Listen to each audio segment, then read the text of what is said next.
நம்முடைய நம்பிக்கைகளை வைத்து, நம்முடைய கற்பனைகளை வைத்துக் கொண்டுதான் நாம கடந்த கால நிகழ்வுகளையே கட்டமைக்கிறோங்கய்யா. நீங்க உங்களுடைய கடந்த காலம் என்ன உங்க நினைவுல வச்சிருக்கீங்களோ அதுக்கும் கடந்த காலத்துல நடந்த ஃபேக்ட்ஸ் நிஜத்துக்கும் சம்பந்தமே இருக்காதுங்கய்யா. சற்றே தள்ளி நின்று சாட்சியாக பார்த்தீர்களானால், நான் சொல்றது முழுசா உங்களுக்கு புரியும். சாட்சியா நின்னு பார்த்தீங்கன்னா நான் சொல்றது புரியும். ஒரு பக்கம் ஆனந்த கண்ணீர் பொங்கும், ஆஹா எவ்வளவு பெரிய சத்தியம் புரிஞ்சுது, இந்த வாழ்க்கையில இதுக்கு மேல துக்கமே இல்லையடான்னு புரியும். இன்னொரு பக்கம் பெரும் துக்கம் பொங்கும், என்னடா இவ்வளவு வருஷத்தை வீணடிச்சிட்டோமே அப்படின்னு.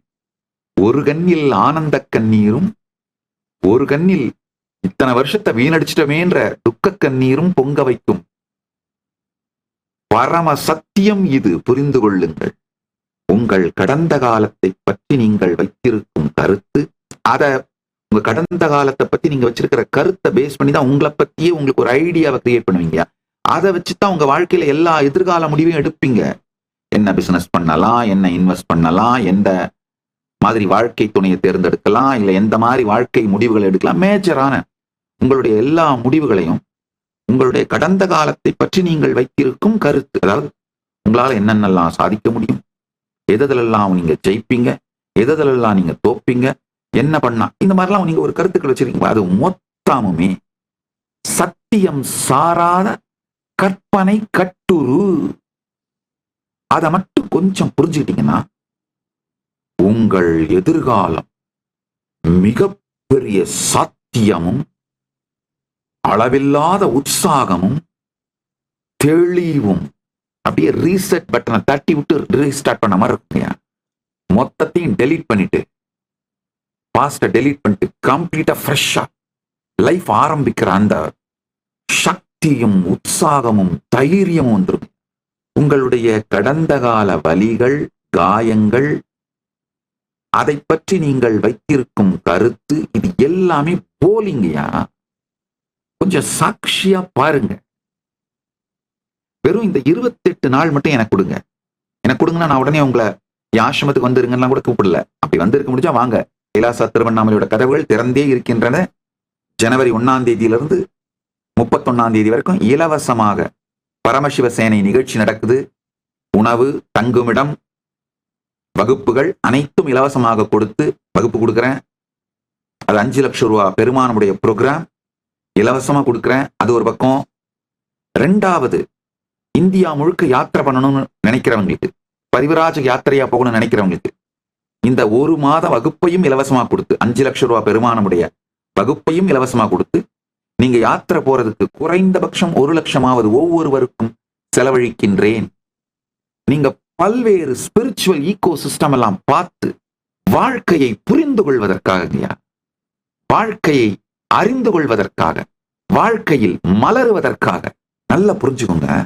இந்த 28 நாள் மட்டும் நீங்க கைலாச திருவண்ணாமலைக்கு வர முடியலைனாலும் வீட்டுல இருந்தபடியேவாவது இந்த ஒரு விஷயத்தை செய்யுங்க. உங்களுக்குள்ள என்ன ரியாக்ஷன் நடந்தாலும், உங்களை பத்தி நீங்க பாஸ்ட், உங்களை பத்தி நீங்க வச்சிருக்கிற கருத்துக்கள், வலிகள், வேதனைகள், துக்கங்கள், எதை நினைச்சா இம்மீடியட்டா ரியாக்ட் பண்றீங்களோ, கொந்தளிச்சு வெடிச்சு விடுறீங்களோ, அவை எல்லாவற்றையும் சாட்சியா பாருங்க.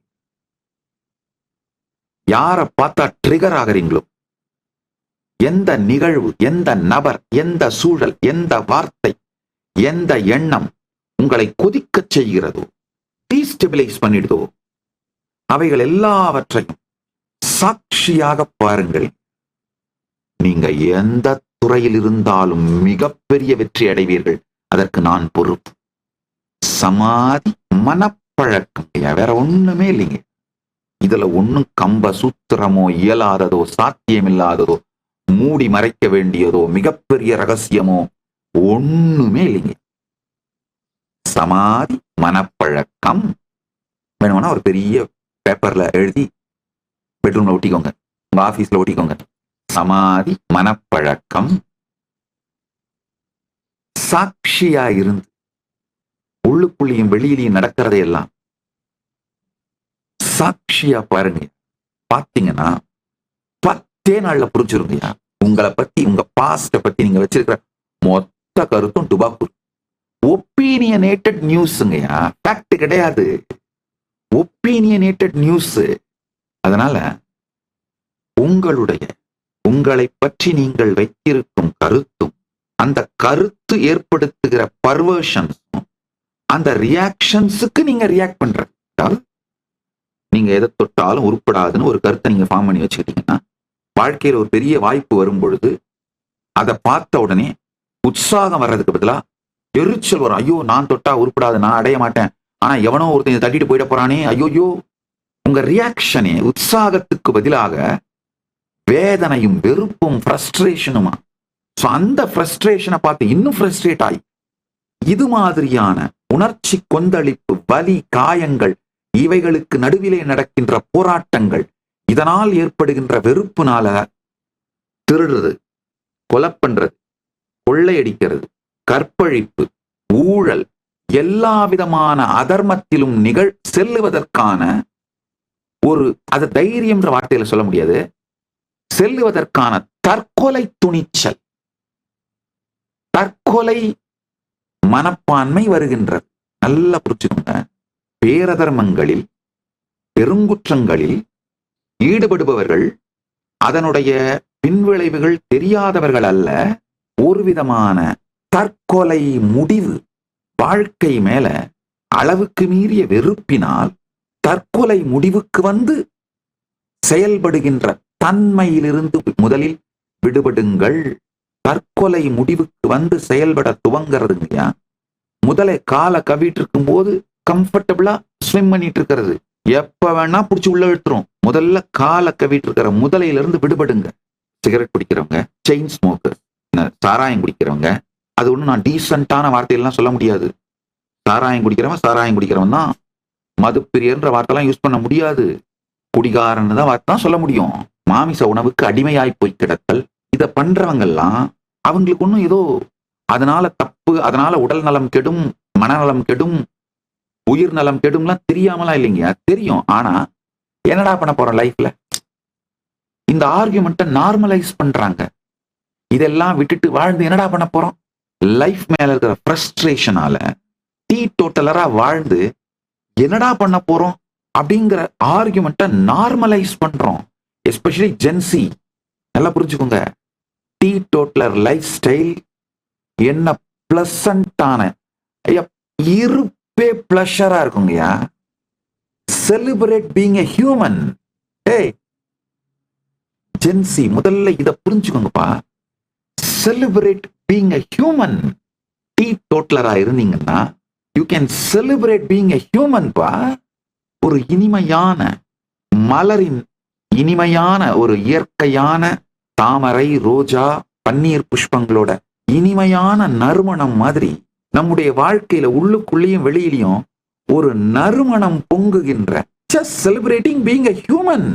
வேற ஒன்னும் வெளியில இருந்தெல்லாம் தேவையில்லைப்பா. அது மாதிரி ஒரு லைஃபே ரொமான்ஸா இருக்கும்பா. எதை பார்த்தாலும் ஸ்வீட்டா இருக்கும், எதை பார்த்தாலும் ஜாய்ஃபுல்லா இருக்கும், யாரை பார்த்தாலும் ஸ்மைல் பண்ணுவீங்க. அதுதான் செலிப்ரேட் பீயிங் எ ஹியூமன். நீங்க லேயர் பை லேயர் ஆஃப் ஃப்ரஸ்ட்ரேஷன்ஸோட லேயர் அதிகமாகி அந்த ஃப்ரஸ்ட்ரேஷன் நீங்க ரியாக்ட் பண்றது, அதுக்கு பர்வர்ஷன். இது மல்டிபிள் காம்ப்ளிகேஷன்னால உங்களுக்கு உங்களோடயே இருக்கிற உறவு ரொம்ப காம்ப்ளிகேட் ஆகி போய் தாங்கயா.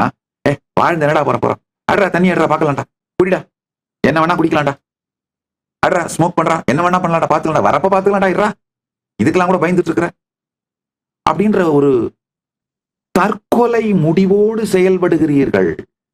இந்த வாழ்க்கை மேல ஃப்ரஸ்ட்ரேஷன் வந்து தற்கொலை முடிவோடு செயல்படுகின்ற அந்த எண்ண ஓட்டத்தோடு அதன் காரணமாக போதை பழக்கங்கள், மற்ற இப்போ ஸ்மோக்கிங்கு, குடி இதோட நிக்கல, கஞ்சாக்கு போயிடுச்சு. மற்றபடி வேற போதை வஸ்துக்கள், பேரே தெரியல எனக்கு, அந்த மெத்து, ஏகப்பட்ட போதை வஸ்துக்கள், இதெல்லாம் வாழ்க்கையோட நார்மலைஸ் ஆக ஆரம்பிச்சிருச்சு.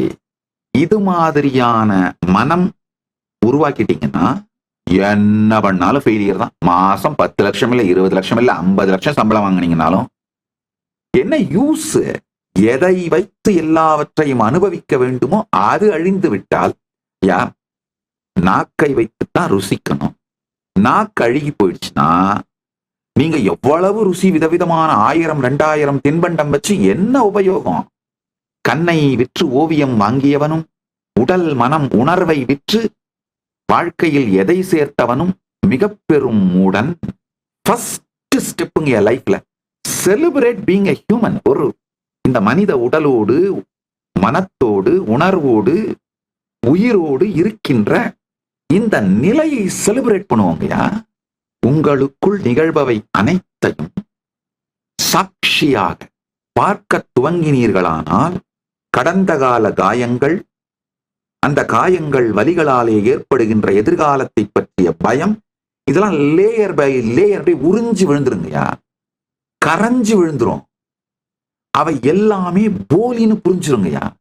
இதுல ஒரு கெட்ட செய்தி என்னன்னா, இந்த சத்தியங்கள் சின்ன வயசுலயே உங்களுக்கு கற்றுக் கொடுக்கப்பட்டு நீங்க அதை நடைமுறைப்படுத்திக்காம இது உங்கள் வாழ்க்கை பாடமாக உங்களுக்கு அளிக்கப்படாதது.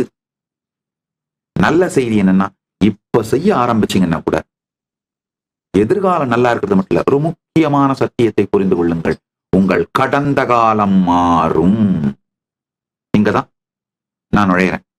அசாத்தியமானது என்று நீங்கள் நினைப்பவற்றை சொல்லுவதும் அதை உங்களுக்கு சாத்தியமாக்குவதும் தான் என் வாழ்க்கையின் குறிக்கோள். அதை கடந்த 40 ஆண்டுகளுக்கும் மேலாக தொடர்ந்து கோடிக்கணக்கான மக்களுக்கு செய்து கொண்டிருக்கின்றேன். இப்பொழுதும் செய்கின்றேன், இனியும் செய்வேன். இந்த சத்தியத்தை புரிந்து கொள்ளுங்கள். சாட்சியாக உங்களுக்குள்ளும் வெளியும் நடப்பவை அனைத்தையும் சாட்சியாக பார்க்க துவங்கினீர்களானால், சாட்சியையே சாட்சியாக பார்க்க துவங்கினீர்களானால் எதிர்காலம் பற்றிய பயங்கள் துக்கங்கள் கரையும்.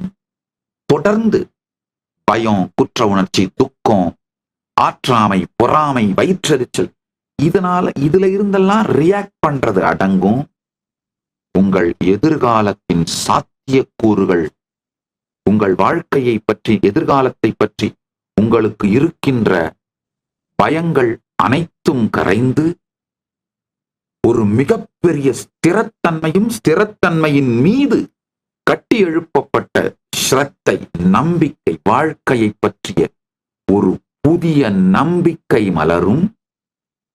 இதெல்லாம் கூட நீங்க லாஜிக்கா புரிஞ்சுக்கலாம். நான் அடுத்து சொல்றதுதான், உங்கள் கடந்த காலத்தை பற்றி நீங்கள் வைத்திருக்கின்ற கருத்து மட்டுமல்ல, கடந்த கால அனுபவமே மாறும். மீண்டும் ஒருமுறை கதவை திற, காற்று வரட்டும். பகவான் ஸ்ரீ நித்யானந்த பரமசிவம் அருளும் சிறப்பு நீரலை சத்சங்கம்.